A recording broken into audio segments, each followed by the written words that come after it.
Mga kasama og mga idol usa ka dakong trahedya ang nahitabo kagahapong adlaw didto sa may Baluk-Baluk Island, Basilan, kung asa usa ka barko nga MV Tricia Christine 3 nga iya sa Allison Shipping ang naunlod mga kasamag mga idol. Una na natong gikataho nga aduna kini 317 ka mga pasahero ug adunay 27 ka mga tripulante. Sa kinatibukan mga kasama mukabat sa 316 ka mga individual ang naluwas sa mga Coast Guard ug adunay 18 usab ka mga individual ang gikumpirma nga namatay samtang mukabat sa napulo ka mga individual ang namising og padayon pang gipangita sa mga rescuers.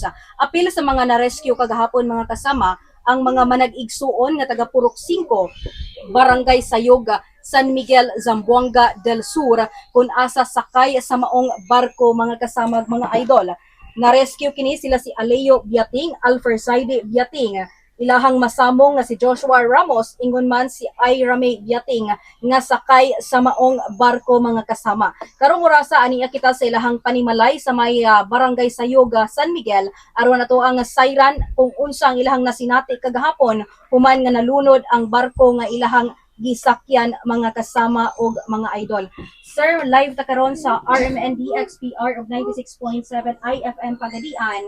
Upat mo ka mga manag-igsuon ang sakay kagahapon sa maong barko ug pasalamat tungod kay luwas ra gyud mong upat.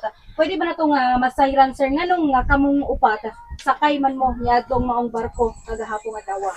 Padulong man kami ato ulo-sulo lagi kay manimpala doon kaming upat kay gumikan lisod-lisod mo yapon ning panginabuhi di sa to akong lugar. Ang taman nga wa mo gid pud damha nga hitabo mo gyud dili ang mahitabo. Kuhaan gid ang barko ang disgrasya. Ug dako po pasalamat nga sa mga upat wala gid po'y naon sa wala na kuang kinabuhi sa mga okay ra mi tanan nakaulit di sa mga lugar.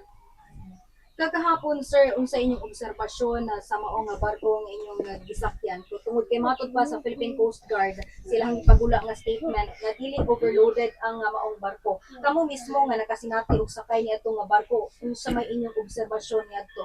Base po sa mga nadunggan ng mga tabi-tabi po dagto, daghan man gyud po naka-obserbar sa mga pangitabo nga overloaded gyud lagi ang barko. Mao tong hinungdan nga nag-outbalance siya nga wala gid po nagpantay ang karga niya bali bugat ang pika side kisa pika side.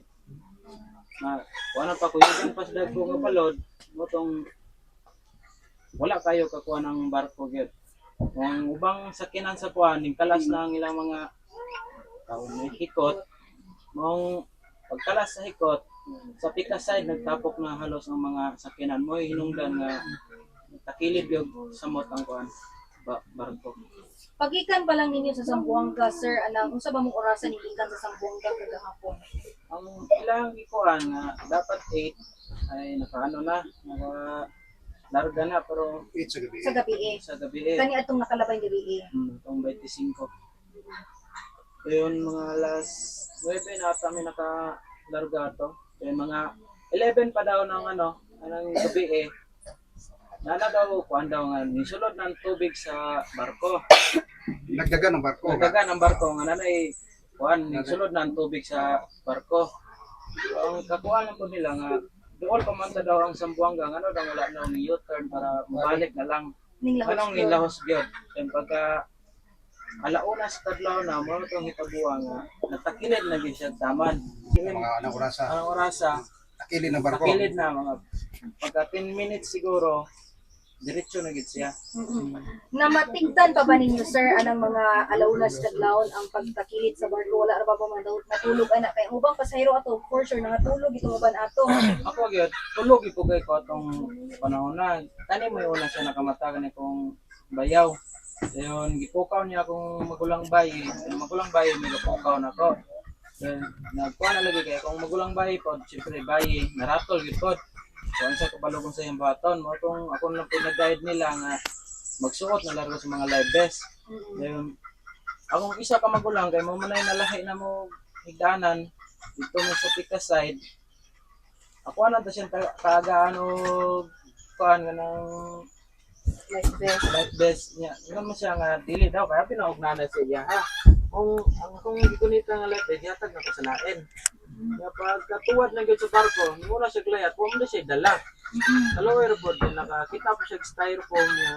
Mo iyang gigunitan. Kini ilang magulang nga lalaki. Lalaki. Mo po nagluwas sa kinabuhi ng styro. Mga pila ka oras mo naglutaw-lutaw sa dagat. Kaya mo na antan sa mga nag-rescue. Mga 3 hours dito. Dugay-dugay man gid naabot ang kuan, ang rescue team nila. Mga around 30 AM naman nila kuan na to. Kamong upat, nagkabulag-bulag mo o nag-usa lang mo?